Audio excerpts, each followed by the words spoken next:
Hello and welcome. मैं हूं प्रियंका संभव। इक्विटी बाजार के सितंबर पीक के बाद से लगातार हम गिरावट देख रहे हैं। अक्टूबर अगर खराब रहा तो नवंबर उससे भी खराब अभी तक तो दिख रहा है।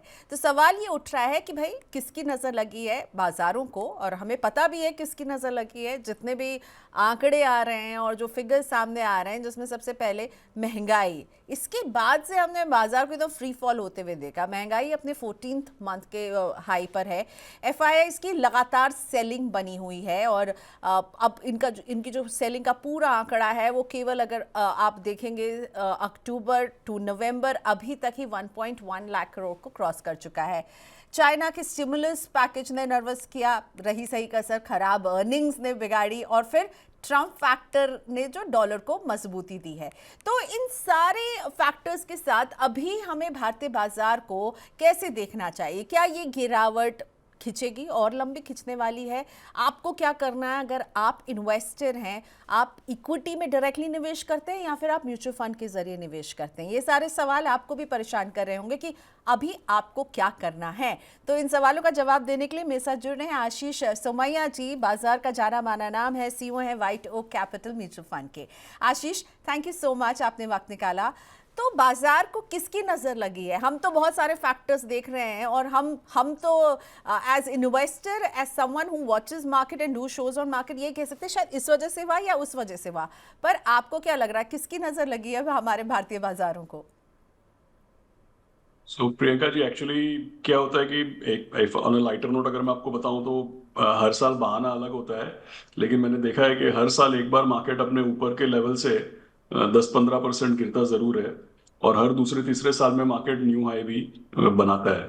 तो बोलने का मतलब ये है कि जब हम 26,200 पर थे थोड़े समय पहले, जैसे आपने सितंबर का जिक्र किया, 26,200 का जब मार्केट का लेवल आया, तब का अगर हम जैसे प्राइस टू अर्निंग्स या वैल्यूएशन का देखें तो मेरे ख्याल में हम लोग FY26 के अर्निंग्स पे 22-23 पी मल्टीपल पे चल रहे थे। अब क्या है कि जब इस लेवल तक या इस तरीके के वैल्यूएशन पे जब मार्केट ट्रेड कर रहा होता है, फिर तो कोई सा भी बहाना दे दो मार्केट को करेक्शन के लिए, बस एक बहाना चाहिए होता है। सो फिर उसके बाद ट्रिगर, जैसे पहले ये हुआ कि भाई चाइना में भारी स्टिमुलस है, तो इमर्जिंग मार्केट फंड्स में क्योंकि इंडिया में वैसे ही 2-3 साल में बहुत पैसा बना है, तो इमर्जिंग मार्केट फंड्स में इंडिया में प्रॉफिट बुकिंग करके चाइना की तरफ रीएलोकेशन हुआ होगा। फिर अक्टूबर के महीने में अगर आप देखें तो ट्रम्प साहब के इलेक्शन के पहले से ही उनके सर्वेस वगैरह में दिखने लगा कि भाई उनकी बढ़त चल रही है, और क्योंकि उनको एक right wing business friendly president माना जाता है, तो उसकी वजह से एक आप समझिए कि ट्रम्प ट्रेड के भाई एंटिसिपेशन में यूएस में पैसा लगने लगा, डॉलर का अप्रिसिएशन दिखने लगा। डॉलर अप्रिसिएशन के साथ रूपी और इमर्जिंग मार्केट करेंसीज में डिप्रिसिएशन दिखने लगा। तो और फिर ऑफ कोर्स लेटेस्ट इन्फ्लेशन का नंबर, जिसकी वजह से कि भाई इंडिया में अब रेट कट शायद एक डिस्टेंट पॉसिबिलिटी या एक इम्प्रॉबेबल इवेंट लग रहा है नियर फ्यूचर में। तो बोलने वाली बात यह है कि भाई कारण तो 2-3 हैं जो हमने अभी डिस्कस किए, लेकिन शुरुआती तौर पे अगर आप देखें द फैक्ट कि भाई वैल्यूएशन मार्केट में 2024 के साल में एक तरफा 20,000 से 26,000 तक का हमने मूवमेंट देखा, और शुरुआती तौर पे द फैक्ट दैट कि भाई वैल्यूएशन ऑलरेडी थोड़ा स्ट्रेच था, फिर उसके बाद तो आप मार्केट को कोई सा भी रीजन दे दीजिए, करेक्शन का माहौल बन ही जाता है। हम्म। तो यानी ये सारा रिएक्शन है और हर बात पर बाजार रिएक्ट कर रहा है, एक रिएक्शन दे रहा है। और आई एम श्योर आपके जैसे एक्सपर्ट हम लोग को बोलते भी रहे कि वैल्यूएशन बहुत हाई है और हम वो देख रहे हैं सेटल होते हुए। लेकिन ये जो गिरावट है, इससे क्या डरना चाहिए हमें? क्या हम बेयर मार्केट की तरफ बढ़ रहे हैं? आपकी क्या रीडिंग है आशीष? नहीं, देखिए प्रियंका जी, मुझे ऐसा लगता है कि भाई यहाँ से और अगर 5-7% भी मार्केट गिरता है, समझिए कि निफ्टी 22 और 23,000 के बीच में आता है, तो सारे के सारे रिसेंट न्यूज, मतलब कि भाई अर्निंग्स में लेकर is there a slow down in earnings, क्या हमारे यहाँ पे ब्याज दर महंगाई की वजह से ब्याज दर नहीं घटेंगे, ये सारे नेगेटिव्स मुझे लगता है फैक्टर हो जाते हैं। देखिए, क्योंकि जैसे हम लोग सब निफ्टी की बात करते हैं, वैसे निफ्टी का एक अर्निंग पर शेयर का भी इंडेक्स है। जैसे बफेट साहब बोलते हैं, प्राइस इज व्हाट यू पे, value is what you get. तो निफ्टी जो है वो तो एक प्राइस इंडेक्स है, कंपनियों के दामों और मार्केट कैप से निफ्टी बनता है। लेकिन जैसे निफ्टी का इंडेक्स है, वैसे निफ्टी की कंपनियों का जो मुनाफा है उसका एक अर्निंग्स पर शेयर का भी इंडेक्स है। तो ऐसा विश्लेषक जो है वो अनुमान लगाते थे कि भाई मार्च 2026 तक निफ्टी की कंपनियों का जो अर्निंग पर शेयर है उसका इंडेक्स होना चाहिए था 1200। फिर आप देखिए जैसे ये कंज्यूमर कंपनीज और कमोडिटी कंपनीज, ऑयल मेटल कंपनियों के जो मुनाफे हैं उसकी ग्रोथ रेट में एक तरीके से आप देखिए तो थोड़ा डिक्लाइन या स्लोअर ग्रोथ हमको देखने को मिल रहा है। तो मार्च 2026 का जो अर्निंग पर शेयर है इसको आप 1200 के बजाय आप समझिए 5-7% कम आता है। इसको आप चलिए 1100 पकड़ लीजिए, और अब मार्केट हमको 23 और 24 हजार के बीच में दिख रहा है। अगर 5-7% और घटता है 22 हजार 23 हजार के बीच में आता है, तो मार्च 2026 के बेसिस पे निफ्टी का अर्निंग मल्टीपल हो जाएगा, समझिए आप 20-21, 20 to 21 टाइम्स। अब ये अपने लॉन्ग टर्म एवरेज से कोई बहुत ज्यादा एक्सपेंसिव या बहुत ज्यादा दूर नहीं है। तो ये पूरे जो नंबर्स मैंने दिए उससे बोलने का मेरा मतलब ये है कि और 5-7% अगर करेक्शन होता भी है तो उसके बाद मार्केट अट्रैक्टिव लगने लगेगा अपने आप में। इतना कोई 12-13% डिक्लाइन कोई कम नहीं होता है, और थोड़ा बहुत डिक्लाइन अगर दिखेगा तो अपने आप में मार्केट अट्रैक्टिव और थोड़ा चीप तो नहीं बोलूंगा मैं, अट्रैक्टिव लगने लगेगा। तो बोलने का मतलब ये है कि भाई बहुत ज्यादा डरने की इसमें कोई बात नहीं है। मार्केट हमेशा रिलेटिव वैल्यूएशन पे चलता है। एक आखिरी बात मैं आपको बोलूंगा, भाई वर्ल्ड ओवर स्टॉक मार्केट एक स्टॉक मार्केट है। अगर अमेरिका में एक बिजनेस फ्रेंडली मनचाहा प्रेसिडेंट अगर उनको मिला है, तो आप सिंपल एग्जांपल लीजिए कि भाई जब हमारे यहाँ पे इलेक्शन खत्म होता है और हमारे यहाँ पे जो मार्केट एक्सपेक्ट करती है उस तरीके की सरकार बनती है, तो हमारे यहाँ पे भी मार्केट में रैली होता है, यस। हमारे यहाँ पे भी एफआई पैसा लगाते हैं। तो पॉलिटिक्स का इकोनॉमिक्स पे असर पड़ता है, और इलेक्शन को देख करके मार्केट रिएक्ट करता है। तो थोड़े समय के लिए अगर अमेरिका में तेजी बनती है और दुनिया भर से पैसा निकल के अमेरिका में जा रहा है, डॉलर अप्रिशिएट हो रहा है, तो इसमें कोई बहुत बड़े आश्चर्य की बात नहीं है। इसका मतलब ये नहीं बनता है कि हमारे यहाँ पे मंदी आ जाएगी। थोड़ा बहुत करेक्शन है, थोड़ा बहुत और चलेगा। और जैसा मैंने बताया अगर 1000 पॉइंट भी और गिरता है तो मार्केट अट्रैक्टिव लगने लगेगा लोगों को। ओके, सो इस अट्रैक्टिव में कौन से वो सेक्टर्स हैं आप वॉच करेंगे? क्योंकि जो पिछले साल के सेक्टर्स थे वो तो अभी उनका जो है वो बहुत ही बीटन डाउन लग रहे हैं। सो कोई नए sectors that you are watching out, और पुराने सेक्टर्स जो हिट रहे उनके लिए आपका क्या अभी व्यू है?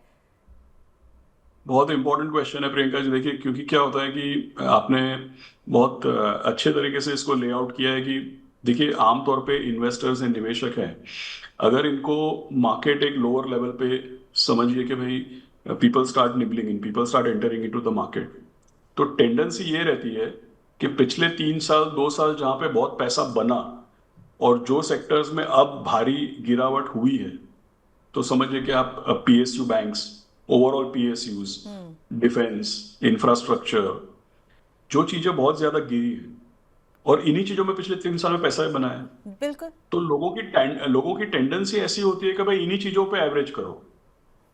लेकिन जो मैंने नोटिस ये किया है कि भाई पिछली तेजी के जो विनर्स हैं उसको एवरेज करना अपनी जगह पे एक बात है, लेकिन अगली रैली में वही चीजें चलती हैं जो इस रैली में कम गिरी हैं या आउट परफॉर्म की है। ओके। सो एक होता है कि भाई लोगों का टेंडेंसी क्या है, इन्वेस्टर्स का टेंडेंसी मैंने ये देखा है कि जिसमें पैसा पहले बना था और जो अब ज्यादा गिरा है उसको एवरेज करते हैं। लेकिन मेरा पर्सनल ऑब्जर्वेशन ये रहा है कि जो बहुत ज्यादा गिरा है उसको एवरेज करने से आगे का परफॉर्मेंस नहीं आता है। आगे का परफॉर्मेंस वहां से आता है उन सेक्टर से जो अभी गिरावट में कम गिरे हैं। तो अभी गिरावट में कम क्या गिरा है उसको आप देखिए, वो है banking, private sector banks, IT और डिजिटल कंपनीज का इंडेक्स, फार्मास्यूटिकल, ये चीजें कम गिरी। तो मुझे ऐसा लगता है कि अगर कोई लोअर लेवल पे मार्केट में एंटर करता है तो फिलहाल जो चीजें आउट परफॉर्म कर रही हैं और फिलहाल जो चीजें कम गिरी हैं उसमें एंटर करना चाहिए, न कि उसमें जो ज्यादा गिरा है। ओके, सो पास्ट विनर्स को भूलिए और नए विनर्स की तलाश आपको होनी चाहिए, ठीक है। सो बाजार में जिन लोगों ने प्रॉफिट बुक की है आशीष जी, उन्हें अभी क्या करना चाहिए? पैसा होल्ड करके बैठें, आपने कहा कि और हम गिरावट देख सकते हैं उसका इंतजार करें, या फिर म्यूचुअल फंड जैसे जगह पर आपको निवेश अभी कर लेना चाहिए, डायरेक्ट इक्विटी से थोड़ी सी दूरी और म्यूचुअल फंड से थोड़ी सी करीबी बढ़ानी चाहिए? ये सबका अपना अपना जर्नी है। कई लोग हैं जो डायरेक्ट इक्विटी करते हैं, म्यूचुअल फंड्स करते हैं। सबके लिए मेरी राय एक ही है। जैसा मैंने बताया, मुझे नहीं लगता है कि बहुत ज़्यादा कोई इसमें पैनिक की बात है, बहुत ज़्यादा कोई मार्केट गिरेगा, ऐसा मुझे नहीं लगता है। जैसे मैंने कहा, एक पॉलिटिकल डेवलपमेंट है, उसका एक रिएक्शन है, बट ओवरऑल हमारे लिए और मार्केट्स के लिए ये पॉजिटिव डेवलपमेंट है, ऐसा मैं मानता हूँ। तो जितना गिरा है ठीक है, और थोड़ा बहुत गिर जाएगा, कोई बात नहीं है। और जो लोग को एंटर करना है, उसको बहुत जल्दबाजी में नहीं होना चाहिए। मुझे ऐसा लगता है कि आने वाले 2 महीने में आप अपना पैसा स्प्रेड कर दीजिए। जैसे हम लोग म्यूचुअल फंड्स में कई बार क्या करते हैं, हमारे पास हमारे निवेशक जो है वो liquid fund, ultra short term fund या आर्बिट्राज फंड में हमारे पास पैसा पार्क करते हैं, और हमको इंस्ट्रक्शन देते हैं कि भाई आने वाले 2-3 महीनों में हर हफ्ते आप एक एक इंस्टॉलमेंट लिक्विड फंड या अल्ट्रा शॉर्ट टर्म फंड से अपने मन चाहे इक्विटी फंड में ट्रांसफर करने का इंस्ट्रक्शन देते हैं। तो बोलने वाली बात यह है कि भाई आने वाले 2 महीनों में ग्रेजुअल बेसिस पे अगर एंट्री लेते हैं तो एक अच्छा एवरेज लेवल मिलेगा, डाउनसाइड भी पूरी कवर हो जाएगी, और फिर आने वाले समय में अच्छे रिटर्न्स की फिर पॉसिबिलिटी बनती है। क्योंकि ये जैसा मैंने स्टार्टिंग में बताया, शुरुआती तौर पे वैल्यूएशन सितंबर में हाई होने की वजह से करेक्शन हुआ है। तो करेक्शन के रीजंस पे ज़्यादा फोकस नहीं करते हैं, आगे के पोटेंशियल पे फोकस करते हैं। तो मुझे ऐसा लगता है कि आने वाले 2 महीने में अगर ग्रेजुअली एंट्री लेते हैं तो अच्छा मौका बन सकता है। ये एफआईआई और डीआईज में क्या चल रहा है? ये एफआईआईज बिकवाली कर रहे हैं, डीआईआईज खरीद रहे हैं, और हम देख रहे हैं कि अच्छा खासा आंकड़ा नजर आया म्यूचुअल फंड्स का भी जो उन्होंने खरीदारी की है। अक्टूबर में हमने रिकॉर्ड सिप्स किए हैं। सो ये दोनों के बीच में ये जो लड़ाई है, या हम कहेंगे कि ये एक दूसरे में कॉम्पीट जो कर रहे हैं, इसमें क्या चल रहा है, ये आप हमको थोड़ा समझाइए। देखिए, कंपीट सो 2-3 चीजें मैं एफआईएस के जो डेटा हम देखते हैं उसको क्लैरिफाई करना चाहता हूँ मैं। पहली बात तो आप ये नजर में रखिए कि भाई सितंबर तक, समझिए 2024 का साल हम लेते हैं, 1 जनवरी से 30 सितंबर, नेट इनफ्लो इंडिया में पॉजिटिव था। अक्टूबर में जब न्यूज आने लगी कि भाई चाइना में एक बड़ा स्टिमुलस पैकेज आ रहा है, इमर्जिंग मार्केट फंड्स में थोड़ी बहुत रीएलोकेशन हो रही है, फिर जैसा मैंने बताया ट्रम्प ट्रेड, फिर ये अपना अर्निंग सीजन, इन्फ्लेशन, तो काफी सारी चीजों की वजह से अक्टूबर और ये नवंबर के पहले जो हमने 13-14 दिन देखे देखे हैं, इसमें कुल मिला के भारी सेलिंग हुई है। लेकिन ये केवल इंडिया में सेलिंग नहीं हुई है एफआईएस की। आप छोटे छोटे मार्केट देखिए, आप हमारे से काफी छोटा मार्केट है, समझिए ब्राजील, फिलीपींस, वियतनाम, काफी सारे कंट्रीज, ताइवान, हर जगह पे नेट नेगेटिव है एफआई फ्लो। जहां तक मैंने देखा है, चाइना में भी अक्टूबर के पहले थोड़े दिनों में हुआ था, उसके बाद वहां पे भी फ्लो नेगेटिव होने लगा। उनका मार्केट भी हमारा जितना 10-12% गिरा, उतना उनका मार्केट भी गिरा है पिछले थोड़े दिनों में। सो एफआई फ्लो जो है, क्योंकि पैसा यूएस की तरफ, देखिए यूएस डॉलर अप्रिशिएट होता है तो सारे इमर्जिंग मार्केट्स को मार पड़ती है। तो US dollar appreciation, US economy soft landing, जैसा मैंने कहा बिजनेस फ्रेंडली प्रेसिडेंट, इन सब चीजों से, और यूएस दुनिया का सबसे बड़ा मार्केट है, तो वहां पे अगर निकल के पैसा थोड़े समय के लिए जाता है तो वो एक टेम्पररी मूवमेंट है, लेकिन उसका सारे इमर्जिंग मार्केट्स में असर पड़ता है। तो एफआई आउटफ्लो के ऊपर हमको ज्यादा रीड नहीं करना चाहिए। और भले 1 लाख करोड़ या जितना भी पैसा निकला है, ये हमारे टोटल मार्केट कैप का 0.2%। देखिए, देखने में आंकड़े बड़े लगते हैं, कोई हमको बोलेगा 12 बिलियन, 13 बिलियन, तो 1 लाख करोड़ से ज्यादा अमाउंट होता है। अब 30-40 दिन में 1 लाख करोड़ से ज्यादा सेलिंग होगी तो फ्रंट लाइन नंबर तो बहुत बड़ा लगेगा। लेकिन अभी हम 2008-2009 के जमाने में नहीं है ना, अभी हमारा मार्केट कैप $5 ट्रिलियन है। एब्सोल्युटली। 5 ट्रिलियन के मार्केट कैप पे अगर 12 बिलियन निकल भी जाएगा, 13 बिलियन निकल भी जाएगा, तो मुश्किल से 0.2%, 0.25% इस तरीके का उसका वैल्यू होगा। तो एफआई के आंकड़ों पे ज्यादा ध्यान नहीं देना चाहिए। रही बात डीआईएस की, तो डीआईएस के पास बहुत पैसा है, म्यूचुअल फंड्स के पास बहुत पैसा है, क्योंकि देखिए 40 लाख करोड़ के ऊपर तो हमारी इक्विटी म्यूचुअल फंड की इंडस्ट्री है। उसमें से एक भारी तादाद में पैसा balance advantage funds, dynamic allocation funds, hybrid funds, इस तरीके के फंड्स में है, जहां पे प्रोग्राम किया गया है कि भाई जब जब मार्केट गिरता है तो डेट और लिक्विड में से पैसा निकाल के इक्विटी में जाता है, और जब जब मार्केट का वैल्यूएशन हाई होता है तो इक्विटी में से पैसा लिक्विड और डेट में जाता है। तो ये सब फंड्स में तो स्ट्रक्चरली 3-4 लाख करोड़ रुपए का लिक्विड और डेट इंस्ट्रूमेंट्स पड़ा है। दूसरी बात, अगर आप पूरी इक्विटी इंडस्ट्री देखें और आप देखेंगे भाई एवरेज चलो इसमें 5-7% भी कैश है, तो वो और 3-1 लाख करोड़ रुपया होता है। प्लस 25,000 करोड़ हर महीने की एसआईपी, प्लस आमतौर पे लिक्विड और अल्ट्रा शॉर्ट टर्म फंड में लोग रखते हैं, जैसे मैंने अभी बताया कि भाई 2 महीने 3 महीने का इंस्ट्रक्शन दे दिया लिक्विड फंड में रख के कि धीमे धीमे पैसा स्टैगर किया जाए। तो डीआईआईएस के पास तो काफी काफी लिक्विडिटी है, और डीआईआईएस का हर लेवल पे पैसा लगना भी है। आपको ऐसा लगता है कि एफआई और डीआईआई का नंबर मैच हो रहा है, या ये दो ही प्राणी मार्केट में काम कर रहे हैं? क्योंकि ये दोनों बहुत बड़े हैं, एफआई 16% है और डीआईआई इसका भी लगभग उस तरीके का उससे ज्यादा थोड़ा मार्केट में होल्डिंग है, pension, EPFO, insurance, mutual fund, ये सब मिला के। तो क्योंकि 50% प्रमोटर्स और गवर्नमेंट का है, थोड़ा बहुत रिटेल का है, तो बचता एफआई और डीआई है, और रोज लिक्विडिटी लेने और देने में एफआई और डीआई का सबसे बड़ा कंट्रीब्यूशन है। इसलिए ऐसा लगता है कि भाई इनके नंबर्स करीब करीब मैच होते हैं, क्योंकि यही सबसे बड़े कंट्रीब्यूटर है मार्केट में। राइट। अब मैं बात करना चाहूँगी, Fed Reserve chairman Jeremy Powell ने कहा है कि भाई the economy is not sending any signals that we need to be in a hurry for a lower rates. ये जो है, ये क्या सिग्नल दे रहा है? जो हम लोगों को लग रहा था फेड जिस तेजी से रेट कट करेगा, लग रहा है क्या वहाँ पर आपको दिख रहा है कि वो थोड़ा सा अपने को होल्ड बैक करेंगे ट्रम्प की वजह से? आपने अभी जैसे मेंशन किया कि वहाँ की इकोनॉमी को लग रहा है कि अब जो है अब एक नए तरीके से सारे कामकाज होंगे, और इसमें अब जो नंबर्स भी आ रहे हैं उनको लग रहा है उनकी इकोनॉमी के लिए अच्छे हैं, they are looking comfortable, so why should they go for a lower rate cuts? ये भी एक देखिए, ये भी एक चीज चेंज हुई है पिछले थोड़े दिनों में, क्योंकि सॉफ्ट लैंडिंग की बात हो रही है। अब देखिए, पहले इन्होंने एक इमरजेंसी में 50 बेसिस पॉइंट्स रेट कट किया, उसके बाद 25 बेसिस पॉइंट्स रेट कट किया। लेकिन अब अगर आप देखें तो वहां पे कुछ चीजें जैसे रियल एस्टेट है, ऐसे कुछ कुछ आसार ऐसे हैं कि भाई जैसे आर्थिक व्यवस्था में एक तरीके से मंदी आ रही है, लेकिन वो रियल एस्टेट के स्ट्रक्चरल कुछ और रीजंस भी हो सकते हैं। तो एक सॉफ्ट लैंडिंग की बात तो जरूर हो रही है अमेरिका में। दूसरी बात, अगर ट्रम्प साहब की प्रेसिडेंसी आना तो निश्चित हो गया अभी, अगर ट्रेड बैरियर्स की बात होती है, फिर से अगर ये टैक्स कट्स वगैरह की बात होती है, तो ये अपने आप में इसका एक इन्फ्लेशनरी असर होता है मार्केट पर। तो फेड भी क्योंकि सॉफ्ट लैंडिंग की बात हो रही है, क्योंकि एक नई गवर्नमेंट आने वाली है, तो जाहिर सी बात है इसकी वजह से भी डॉलर अप्रिशिएट हो रहा है, और रेट कट्स जो है ऐसा माना जाता है कि भाई जितना आप पहले सोचते थे उतने रेट कट्स उतनी भारी तादाद में या उतनी जल्दी रेट कट्स ना भी हों, ये भी पॉसिबिलिटी, इसीलिए डॉलर और भी अप्रिसिएट हुआ है, और रुपया भी आप देखिए, रुपये पे भी प्रेशर बन रहा है, और इसकी वजह से शायद इमीडिएटली इंडिया में भी जो रेट कट्स की बात थी वो रेट कट्स हमको ना देखने मिले। सो ज्यादा नेगेटिविटी अगर मुझे बताएं तो बॉन्ड मार्केट्स के लिए है। इक्विटी के लिए तो ट्रम्प साहब पॉजिटिव है, बॉन्ड मार्केट्स को देख के चलना चाहिए।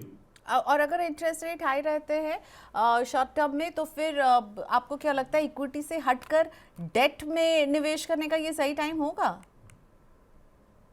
नहीं, सी एक्चुअली इक्विटी में देखिए, इक्विटी में क्या है, बहुत वेरी क्विकली 13% करेक्शन आ गया, और जैसा मैंने बताया अगर इसी तरीके का माहौल रहता है, थोड़ा और गिरेगा तो वैल्यूएशन पे अट्रैक्टिव लगने लगेगा। तो इक्विटी मार्केट में क्या है कि सारी चीजें बहुत क्विकली फैक्टर इन हो चुकी हैं। दूसरी बात, ट्रम्प साहब के आने से geopolitical escalations, China versus India, मतलब चाइना के लिए शायद नेगेटिविटी हो सकती है, लेकिन इंडिया के लिए शायद पॉजिटिव मूव्स भी हो सकते हैं बिजनेस और ओवरऑल माहौल को लेकर के, China+1 या ये जो भी चीजें हम बातें करते हैं।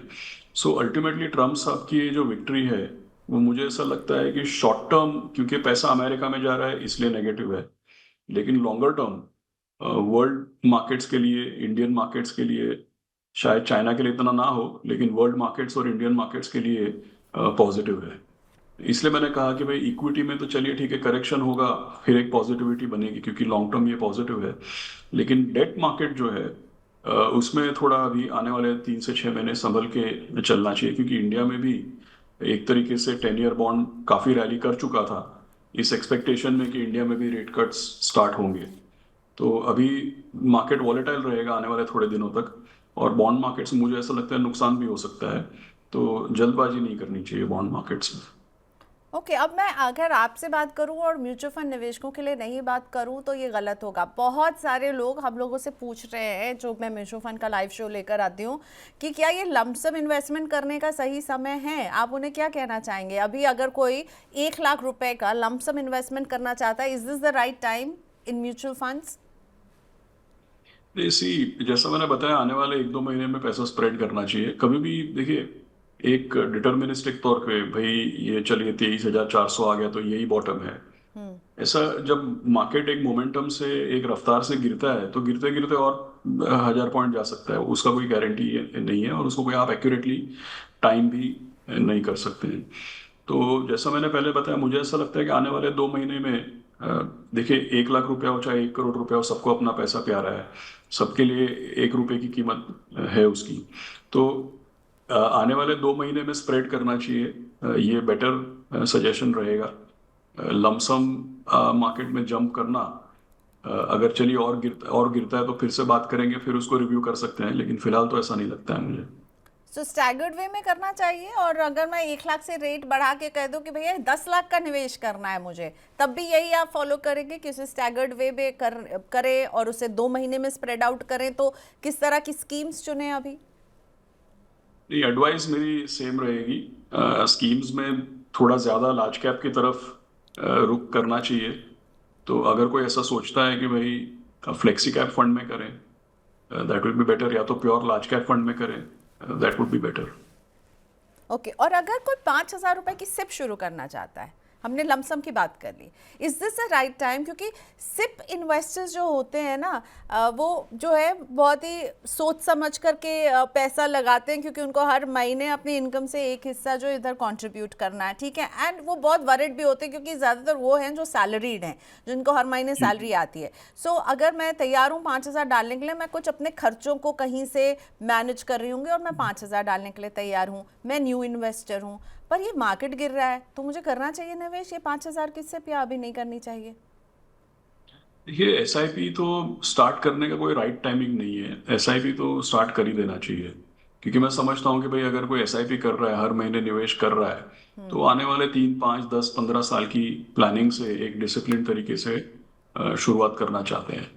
और आप जब शुरुआत करना चाहते हैं, तभी मार्केट अपने ऊपर के लेवल से 12-15% अगर नीचे आपको मिलता है, तो बढ़िया बात है। मतलब तब तो आपको और प्रोत्साहित होना चाहिए शुरू करने के लिए, भाई चलो हमको श्री गणेश करना है, और तब मार्केट भी अपने को एक एंट्री पॉइंट दे रहा है, 2 महीने पहले के मुकाबले में डिस्काउंट मिल रहा है हमको।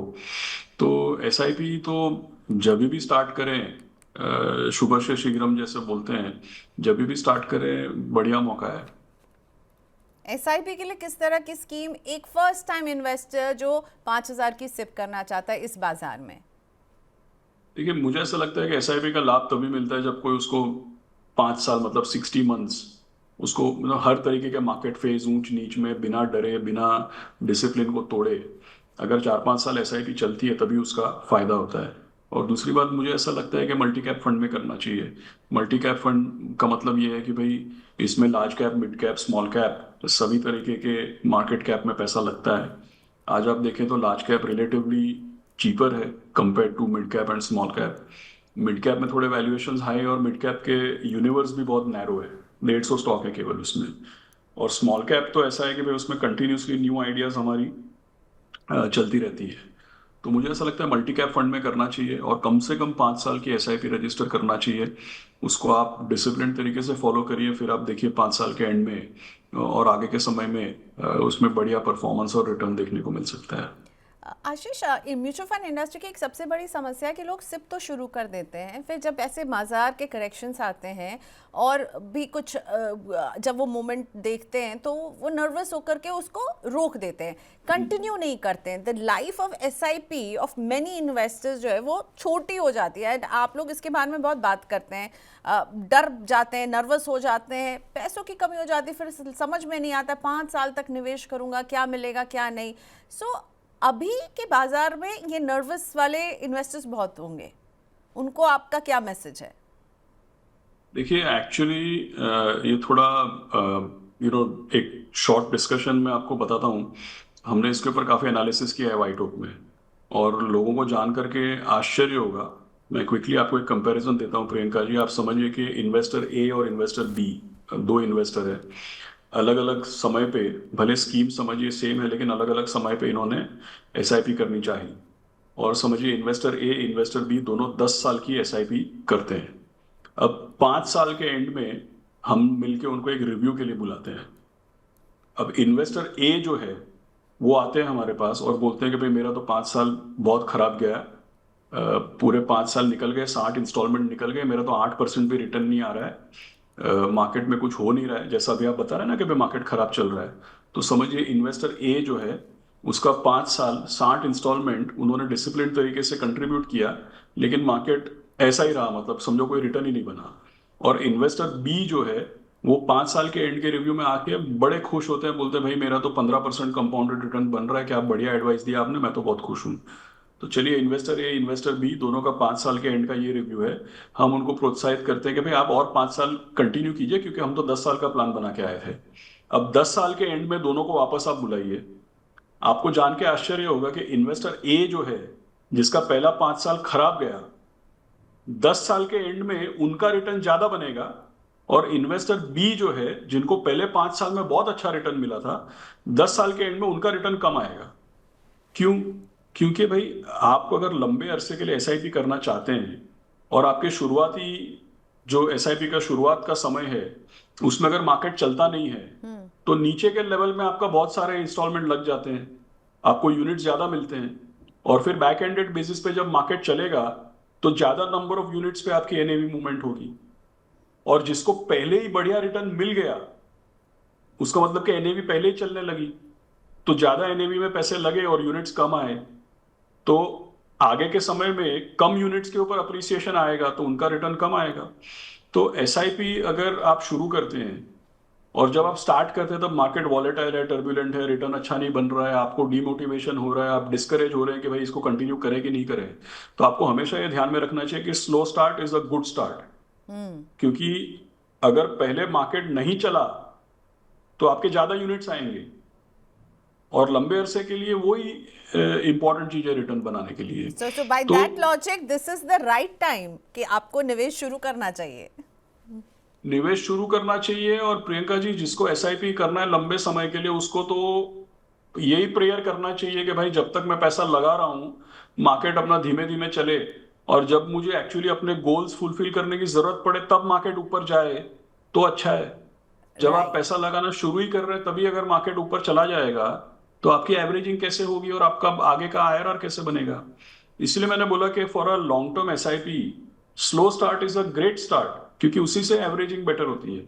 ठीक है, so investor A is the winner and आपको भी अपनी निवेश की जर्नी अभी बिल्कुल शुरू करनी चाहिए। So there are lot of industry voices Ashish जो हम तक पहुंच रहे हैं। नीलेश जी ने कहा कि दुगना लगान देना पड़ेगा जब आप बाद में आएंगे। रामदेव अग्रवाल जी ने भी कहा कि भाई निफ्टी जो है वो 30,000 पर जाएगा। सो 2 क्वेश्चन। फर्स्ट, थोड़ी सी बैड खबर मैं आपसे सुनना चाहूंगी कि हम और कितना नीचे की तरफ देख सकते हैं? बॉटम आ गया है या हम और नीचे जा सकते हैं? आप क्या असेस कर रहे हैं? No one can predict, but what is your assessment? And secondly, ये जो इंडस्ट्री वॉइसेस जो आ रहे हैं जिसमें नीलेश भाई ने जो कहा, रामदेव जी ने जो कहा, आप उनको कैसे, आप भी उन्हीं की टीम में, आई एम श्योर। सो दो चीजें हैं। जो पहला आपने बोला, एक डिस्कशन में कहीं मैंने डायरेक्टली बताया आपको कि भाई अगर और 5-7% गिरता है, समझो 22,000 के आसपास जाता है, तो I won't be surprised. Okay. लेकिन उस लेवल पे मार्केट फिर अट्रैक्टिव लगने लगेगा। और क्या है कि अगर आप निवेश करते हैं 26,000 से 22,000, मतलब क्या ही हो गया, मतलब it's not even 20% decline, right. So इस तरीके का तो भाई हर साल मार्केट में होता है। मैं आपको याद दिला दूं 2023 में जब ये silicon valley bank signature bank हुआ तब निफ्टी 19,000 से 16,600 गया था। जब इसराइल और ये सब जो वेस्ट एशिया के प्रॉब्लम स्टार्ट हुए तब निफ्टी एक बार 17,600 गया था। अगर आप मई 2022 की बात करें, मैं 2-2.5 साल पहले की बात कर रहा हूँ, बहुत पुरानी बात नहीं कर रहा हूँ, मई 2022 में निफ्टी 15,200 गया था। तो मैं ये नहीं कह रहा हूँ कि फिर से वहां जाएगा। बोलने वाली बात क्या है कि हर साल मार्केट 10-15% गिरता है, कारण अलग अलग होते हैं, ये मार्केट का नॉर्मल चलन है। तो अभी भी अगर मार्केट 1,000 पॉइंट और गिर जाएगा तो कोई अति नहीं हो जाएगी। आई डोंट थिंक ऐसा कोई इट इज एक्स्ट्राऑर्डिनरी। तो मुझे ऐसा लगता है कि और गिर सकता है। और अगर वो 22,000 पे भी जाएगा ना मार्केट, तब भी आप सोचिए Priyanka ji, for the year 2024 return positive रहेगा। Yes, correct. absolutely. For so this year, we I will think still it be in can, positive. हाँ फिर भी पॉजिटिव रहेगा, राइट। तो मेरा पॉइंट क्या है कि भाई और थोड़ा नीचे जा सकता है, उसमें आश्चर्य या पैनिक की कोई बात नहीं है, ऐसा हर साल होता है। और थोड़ा नीचे जाएगा, तब भी हम लोग इस साल के लिए 1 ईयर, 3 ईयर, 5 ईयर, कोई सा भी आप टाइम पीरियड ले ले, पॉजिटिव ही दिखेगा मार्केट। तो that is first. I won't be surprised if it goes down. दूसरा चीज जो नीलेश भाई ने या रामदेव जी ने बताया, तो ट्रिविया की बात यह है कि दोनों मेरे बॉस रह चुके हैं। नीलेश भाई मेरे बॉस होते थे 2008 में, 2008, 9, 10 में, और रामदेव जी 2012 से 2020 तक। जी। तो काफी रिस्पेक्ट करता हूं मैं इन दोनों दिग्गज लोगों का। जो मैंने पढ़ा है कि भाई जैसे एफआईआईस की भारी तादाद में एग्जिट हो रही है, तो जैसे रामदेव जी की कमेंट्स मैंने पढ़ी थी, उन्होंने बताया कि भाई इतने भारी तादाद में एफआईआईस एग्जिट हो रहे हैं और मार्केट हमारा कोई खास गिर भी नहीं रहा है, राइट। जैसा हमने बताया, इतनी एफआई एग्जिट के बाद भी Yes. हमारा मार्केट ऊपर से अभी तक खाली 12% गिरा है, 12-13%। सो इट इज ट्रू कि भाई देखिए, लॉन्ग टर्म तो इंडिया का फ्यूचर बहुत ब्राइट है, करेक्ट। और जितने बाहर वालों को हम मिलते हैं, बोलते हैं कि नहीं इंडिया एक्सपेंसिव है, एक्सपेंसिव है। लेकिन देखिए, एक्सपेंसिव का कंस्ट्रक्ट क्या है, समझने की जरूरत है। पिछले 4-5 सालों में जो एफआईआईज है, उनको सीखने को एक ही चीज मिली है कि भाई एक पूंजीवादी होने के लिए लोकतंत्र होना बहुत जरूरी है। To be a effective capitalist, you need to be a democracy. तो हमारे यहाँ पे ये जो डोमेस्टिक मार्केट है, डोमेस्टिक कंजम्पशन है, उसके साथ देखिए हर जगह पे आर्थिक व्यवस्था की बढ़त है, उससे कंपनियों का मुनाफा होना, और कंपनियों का मुनाफा बढ़ने से शेयर बाजार में निवेशकों का फायदा होना, ये इकोनॉमिक प्रिंसिपल है। लेकिन अनफॉर्चुनेटली चाइना जैसे मार्केट्स में ये नहीं चलता है, बहुत सारे कंट्रीज में ये नहीं चला है। तो अमेरिका और इंडिया, ये दो ऐसे मार्केट्स हैं जहां पे effective capitalism, effective capital market structure, democracy, institutions, ये सारी चीजें चली हैं। तो इंडिया का मार्केट दूसरे इमर्जिंग मार्केट्स के मुकाबले एक्सपेंसिव क्यों ट्रेड कर रहा है या क्यों ट्रेड करता आया है, ये कई लोगों को नहीं समझ में आता है। और वैल्यूएशन वैल्यूएशन करके अगर आप देखिए, थोड़े समय से यहाँ से पैसा निकल रहा है। अब क्या है कि इंडिया का एक स्ट्रक्चरल मार्केट है, इनको वापस तो आना पड़ेगा। तो आएंगे तो इससे महंगा ही मिलेगा फिर, राइट। सो इनके कमेंट से मैं बिल्कुल सहमत हूं। और हम लोग भी काफी एफआईआईस का पैसा मैनेज करते हैं। काफी ऐसे हैं जो हमको निवेश करने के लिए पैसा देते हैं, जिनको मार्केट समझते हैं और जिनका फायदा भी हुआ है। लेकिन काफी ऐसे हैं जो हमको चाइना के साथ वैल्यूएशन कंपेयर करते हैं, ब्राजील के साथ वैल्यूएशन कंपेयर करते हैं। तो वो एक गलत कंपैरिजन है, क्योंकि हमारा मार्केट स्ट्रक्चर बहुत ही इवॉल्व, बहुत ही सोफिस्टिकेटेड। यहाँ पे रूल ऑफ लॉ, जो सेबी जैसे इंस्टीट्यूशंस है, जो मीडिया है, जो यहाँ पे मार्केट और इंस्टीट्यूशंस का चलन है, ये दूसरे मार्केट्स में नहीं है। और जितनी डाइवर्सिटी है, जितना एंटरप्रेन्योरियल कल्चर है इंडिया में, वो दूसरे मार्केट्स में नहीं है, हमने देखा है ये। सो इंडिया में इन्वेस्ट करने में स्कोप बहुत है। लोग हमेशा वैल्यूएशन के गलत कंपैरिजन में मार खाते हैं। ठीक है, आएंगे, ऊपर के लेवल में आएंगे, बट आना पड़ेगा जरूर। आना तो पड़ेगा ही इंडिया, इसको आप जो है इग्नोर नहीं कर सकते हैं। सो टू क्लोज दिस, अभी फेंस पर बैठने का टाइम है या बाजार में अच्छे चीज़ों को तलाशने का टाइम है, या फिर अभी बस कुछ मत कीजिए, थोड़ा सा इंतज़ार कीजिए? आप किस कैटेगरी में हैं? थोड़ा जैसा मैंने पहले बताया, फेंस पे बैठने वाला थोड़ा 1-2 महीने, ये जो ओके। मार्केट का मूवमेंट है, जैसे अंग्रेजी में बोलते हैं don't fish in troubled waters. तो महीना 2 महीना आप देखिए भाई किस तरीके से हो रहा है, और थोड़ा बहुत गिर रहा है क्या, उसको आप देखिए। अपना मन बनाइए कि भाई आने वाले महीने 2 महीने में किस तरीके से हमको स्टैगर्ड वे में एंटर करना है, किस तरीके के फंड्स या किस तरीके के सेक्टर्स या स्टॉक्स में निवेश करना है, जिसकी चर्चा हमने की ऑलरेडी। तो एक स्ट्रैटेजी बनाने का टाइम है, मार्केट से बहुत दूर हटके बैठने का टाइम नहीं। आने वाले महीने 2 महीने में जो मौका मिलना है वो मिलेगा आपको। तो अभी क्रिसमस सेलिब्रेट कीजिए, न्यू ईयर सेलिब्रेट कीजिए, और नए साल में नए जोश के साथ निवेश कीजिए। Thank you so much Ashish for your time today. Thank you. Thank you very much. Ashish जो है मुझे लगता है इन्वेस्टमेंट गुरु हैं और बाजार गुरु हैं। कितने मतलब सौम्य तरीके से ये बाजार की हलचल को ये समझा रहे हैं हमें। और बिल्कुल जैसा उन्होंने कहा, हो सकता है 1-2 महीने आपको थोड़ा सा वेट एंड वॉच रहने की ज़रूरत है, गिरावट और भी आ सकती है, लेकिन डरने का बिल्कुल भी नहीं। शुक्रिया हमारी इस बातचीत को देखने के लिए। अभी के लिए इतना ही। मनी 9 के साथ जुड़े रहिए।